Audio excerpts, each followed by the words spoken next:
오늘 요한복음 본문 말씀에 보면 예수님께서 나의 평안을 너희에게 준다 이런 말씀하셨습니다. 요즘 장기적으로 코로나에 대한 유행뿐만 아니라 여러 가지 경제적인 면, 또 요즘 또 금년엔 더위도 또 일찍 왔고 세계적으로 폭염, 요즘 그 폭염 경보도 있고, 그래서 우리 마음이 시원하지 못하고 근심도 있고 그런 세상인데, 이 시간 예수님의 평안을 받아들이고 이 한 주간 살아갈 때 환경에 따라 평안을 잃어버리지 마시고 기쁨과 감사를 잃어버리지 마시고 예수님의 평안, 예수님의 기쁨을 배울 수 있는, 받아들일 수 있는 복된 우리 모두가 되시기를 축복합니다. 미국 사람들, 우리 한국 사람들은 옛날에 이제 가훈이라고 하는 게 있었는데, 미국 사람들 요즘에야 조금 변화가 있겠지만, 제가 존경하는 교수님이 미국의 여러 가정에서 이렇게 잠을 자면서 보니까 대부분 집에 이렇게 성경 구절이 거기에 걸려 있답니다. 주로 가장 혹은 조상이 준 성경 말씀이기도 하고, 그 옆에는 또 기도문이 붙어 있는데, 우리 유명한 어떤 집에는 존 메가더의 기도문이 있고, 어떤 집에는 라인홀드 니버의 기도문이 있는데, 그 가장 많은 경우가 이 라인홀드 니버의 기도문이라고 합니다. 왜냐하면 짧기 때문이에요. 주님, 바꿀 수 없는 일은 받아들이는 냉정함을 주시고, 바꿀 수 있는 일은 바꾸는 용기를 주시고, 이 둘을 구별할 수 있는 지혜를 주소서. 세 가지입니다. 지혜, 용기, 냉정함.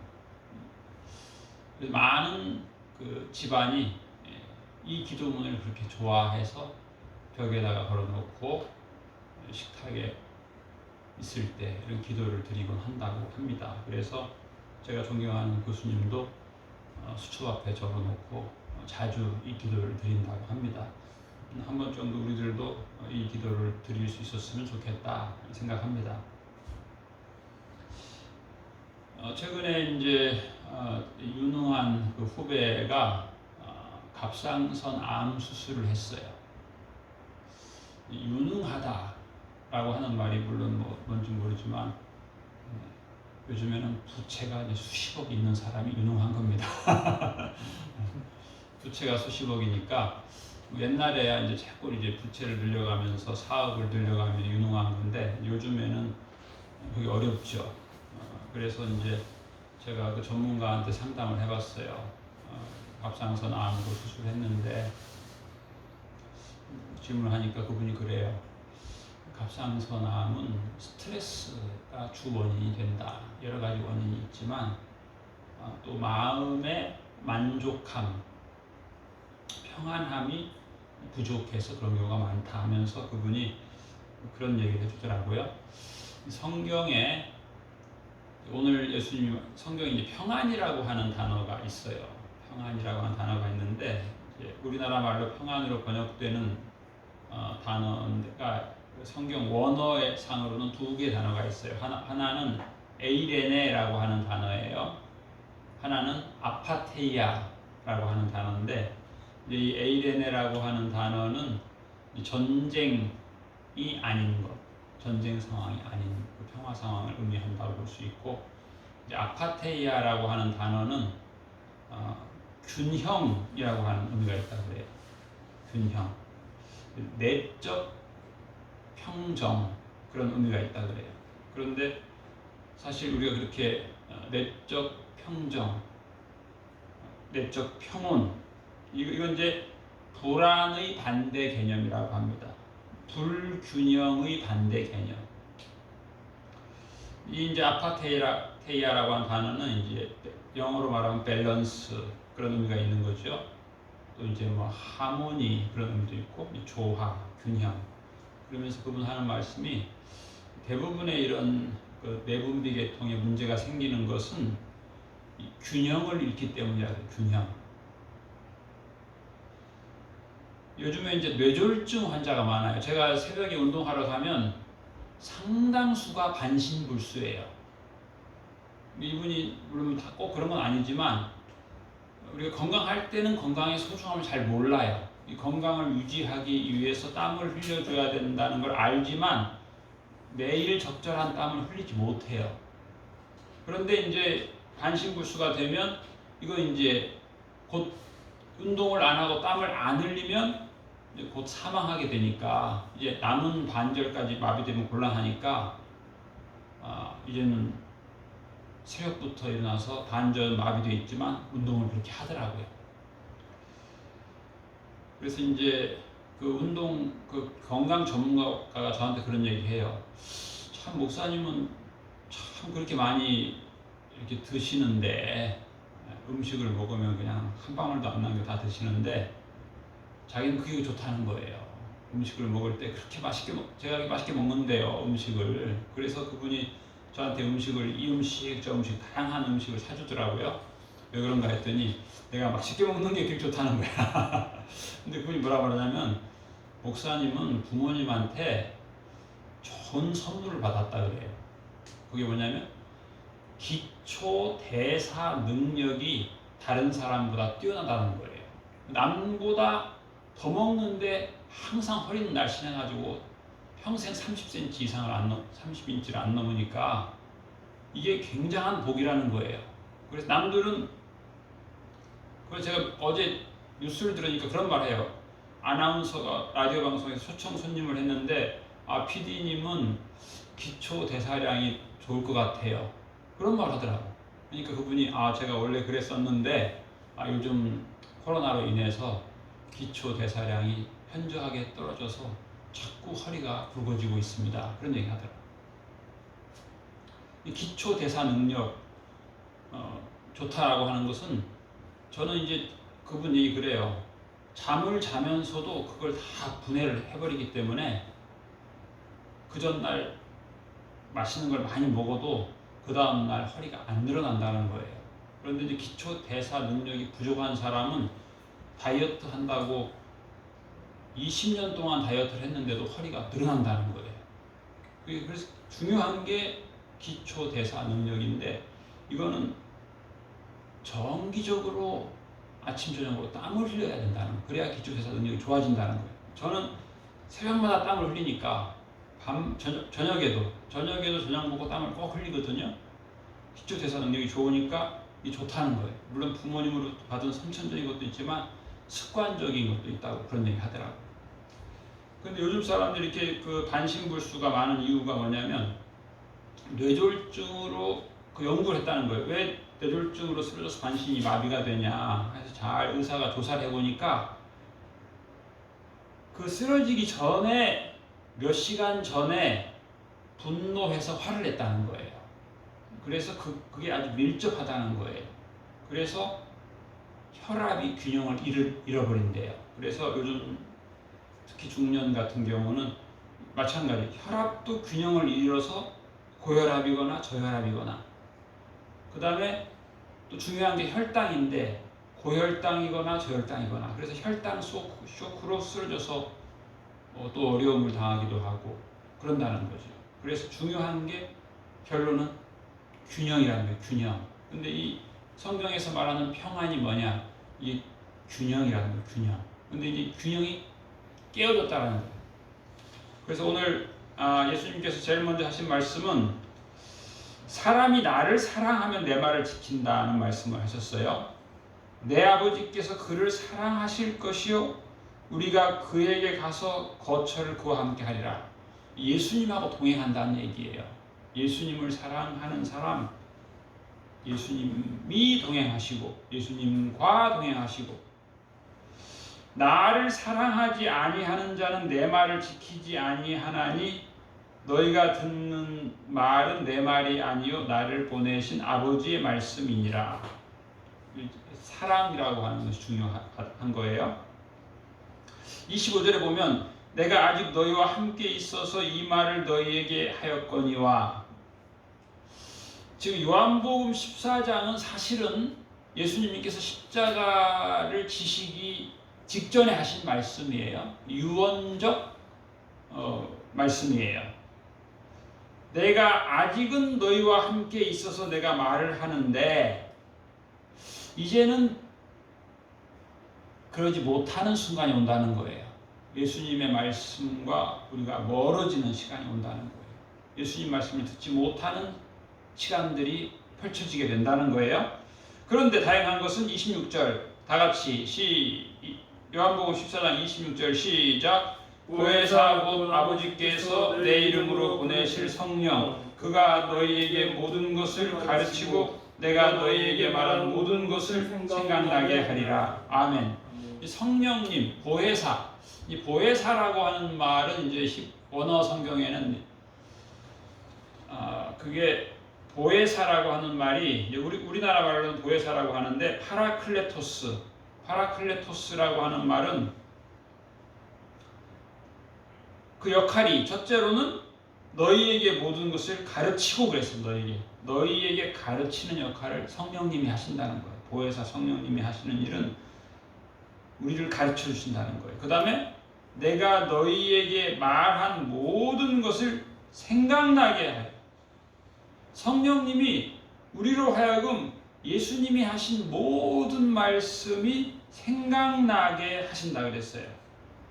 또 이제 그런가 하면 이 파라클레토스라고 하는 의미 중에 하나는 권위자라고 하는 의미가 있는데, 그 뜻은 뭐냐면 권면한다, 위로한다 그 뜻이에요. 근데 우리가 때로는 명령하는데 그게 아니고 권면하는 거예요. 권유하는 거예요. 이렇게 한번 해볼래? 위로하는 거예요. 그리고 이제 조력한다 그런 의미도 있어요. 파라클레토스가. 파라라고 하는 말은 이제 병행 그런 의미가 있어요. 병행, 평형 그런 의미가 있어요. 사도행전 1장 8절에 보면 성령이 또 하시는 일은 능력을 주신다. 성령은 우리에게 능력을 주시는 분이다. 그렇게 돼 있어요. 그런데 또 오늘 예수님께서 이 말씀을 하시면서 또 사용하는 중요한 단어가 뭐냐면 근심. 자, 우리 27절 보겠어요.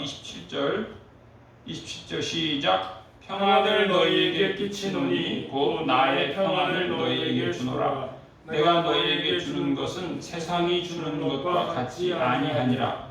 너희는 마음에 근심하지도 말고 두려워하지도 말라. 아멘. 우리가 근심하게 된다는 거예요.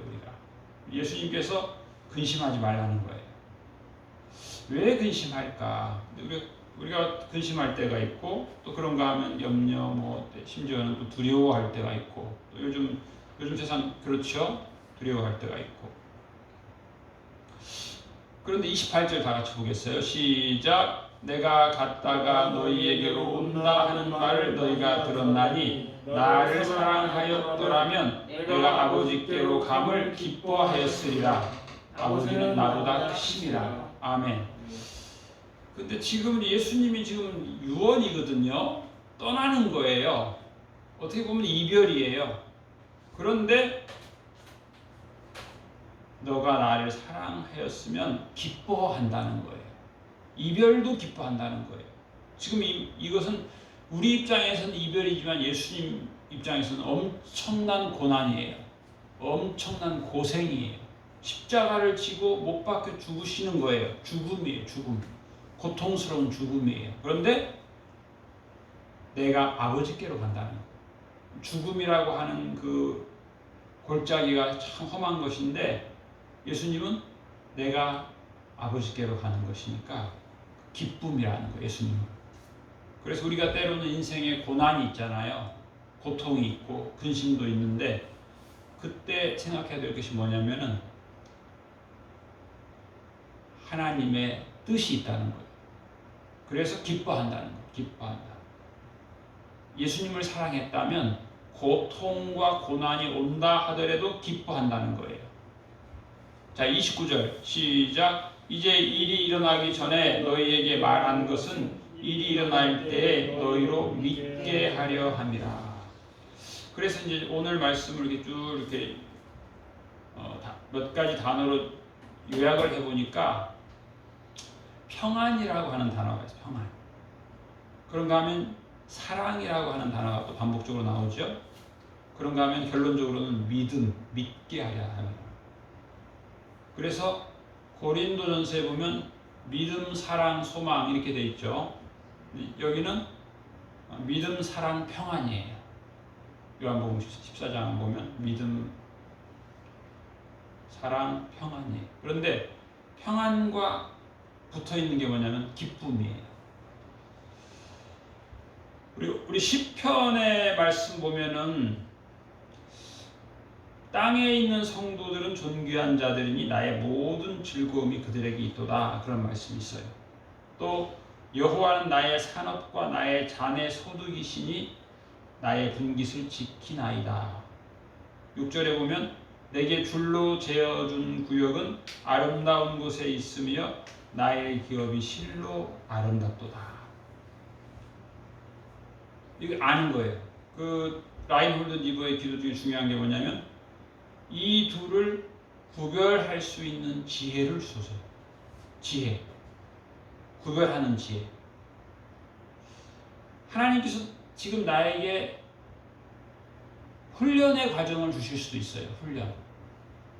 그래서 어떤 사람은 논산 훈련소에서 땀 많이 흘렸다고, 어떤 남자들은 논산 훈련소를 향해서는 뭐 소변도 안 본다 그런 말도 있는데, 그게 참 좋은 건데요. 그걸 이제 힘들어하는 거죠. 땀 많이 흘리는 게 얼마나 평생 건강에 중요한 건데 그 땀 흘리는 것을 힘들어하는 거죠. 그런데 땀 흘리는 과정을 준 것이 하나님이 줄로 재어준 구역이에요. 땀을 흘릴 수 있는 좋은 구역을 주신 거예요. 그리고 아름다운 일이에요. 땀 흘리는 건 아름다운 일이거든요. 그런 말 있잖아요. 불한당. 이게 무슨 뜻이에요? 땀을 안 흘리는 사람이란 뜻이에요. 땀 흘리는 것을 싫어하는 사람. 불한당이에요. 그 불한당이란 말 나쁜 사람이란 뜻이거든요. 땀을 흘리기를 싫어하는 사람, 불한당. 땀 흘리기를 즐겨 하면 아름다운 것이에요. 땀을 흘릴 수 있다는 것이. 그런 말이 있어요. 이 일을 할 수 있는 것이 이게 불행이냐 행운이냐, 이 일이 없는 게 좋은 거냐, 그 다음에 어떤 것이 가장 좋은 거냐, 나에게 어떤 일이 가장 좋은 거냐, 내가 지금 하고 있는 일이 가장 좋은 일이다. 그런 그 시가 있어요. 언제가 가장 좋은 거냐? 지금이.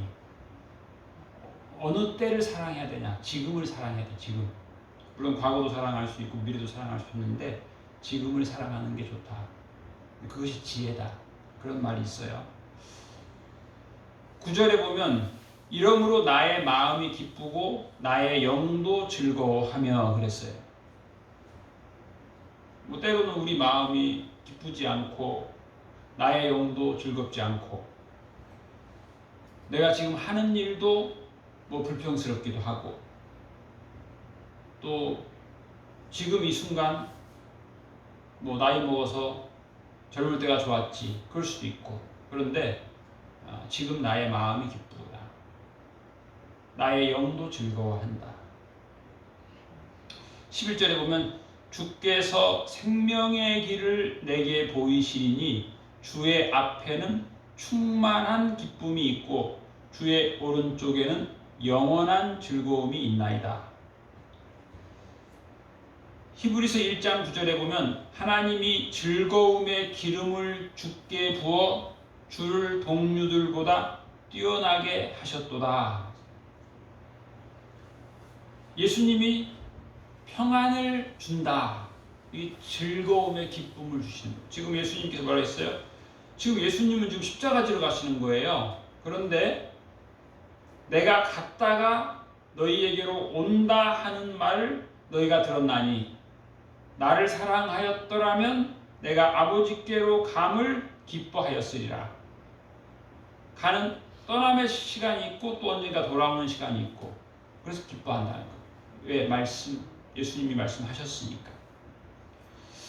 이제 이 일이 일어나기 전에 너희에게 말하는 것은 이 일이 일어날 때에 너희로 믿게 하려 함이라. 이게 무슨 뜻이에요? 고난이 닥치게 되면 믿지 않고 의심한다는 거죠. 의심하죠.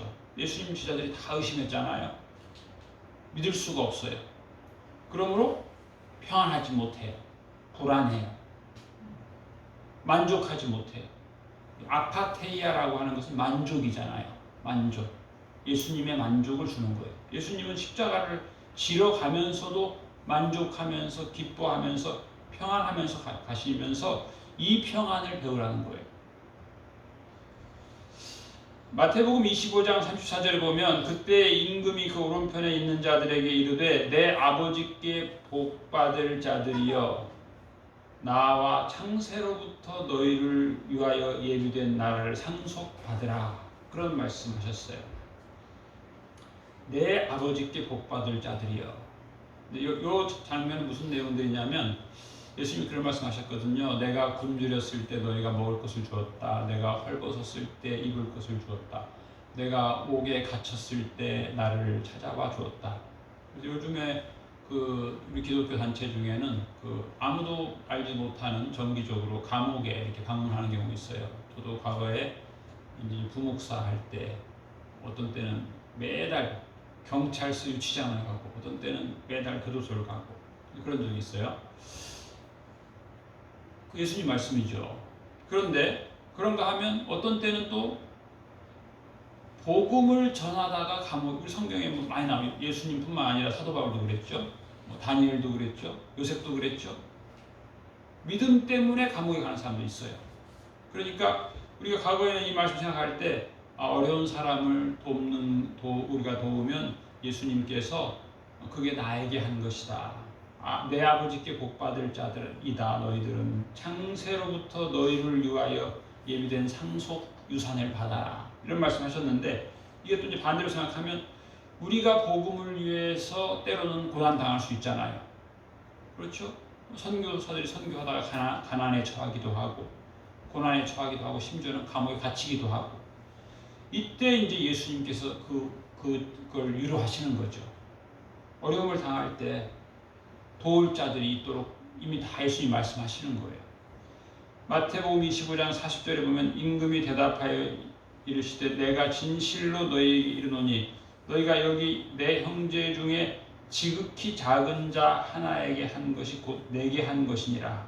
우리가 평안할 때는 어려운 사람을 돕는 것이 또 예수님을 향한 일이고 예수님이 이 일을 우리에게 하라고 하시는 것이고 또 우리가 또 어려움에 처할 때는 예수님이 그 어려운 처할 것을 또 아시고 예비하시고 도움의 손길을 예비하시는 것이죠.